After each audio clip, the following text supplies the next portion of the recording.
Hi, எப்படி இருக்கீங்க? இன்னைக்கு வந்து நான் குடமிளகால ஒரு ஃபியூஷன் புலவ் இப்போ அந்த புலவ் பண்ணுறதுக்கு அடுப்பில் வாணலி வச்சுருக்கேன். அதில் வந்து ஒரு 2 ஸ்பூன் இருக்கிற மாதிரி எண்ணெய் போட்டுக்கலாம். அப்புறம் 1 ஸ்பூன் இருக்கிற மாதிரி நெய், கடுகு, சீரகம், அது கூட ஒரு சின்ன பிரியாணி இலை, ஒரு பட்டை, ஒரு கிராம்பு, ஒரு ஏலக்காய் எல்லாத்தையும் போட்டுடலாம். அதில் பச்சை மிளகா 4 பச்சை மிளகா கட் பண்ணி வச்சுருக்கேன், அதை போடுறேன். பூண்டு 10 பல் அதையும் போடுறேன்.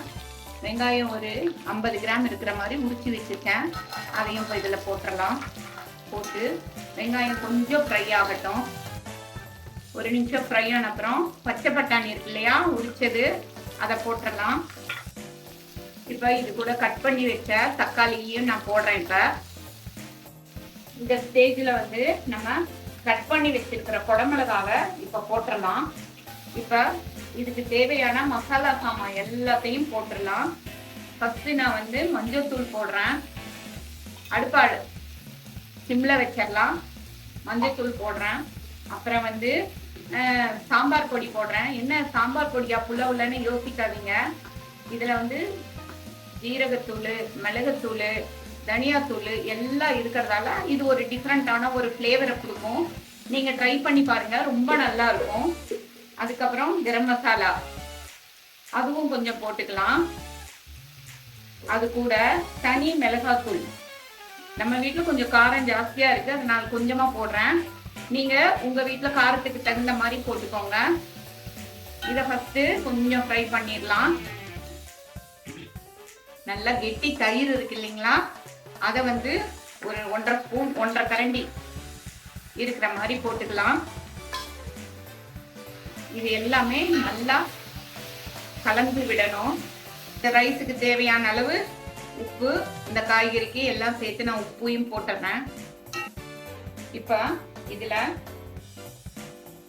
கொத்தமல்லி, புதினா ரெண்டையுமே போட்டுடலாம். சும்மா கொஞ்சம் கொஞ்சமாக போட்டால் போதும்.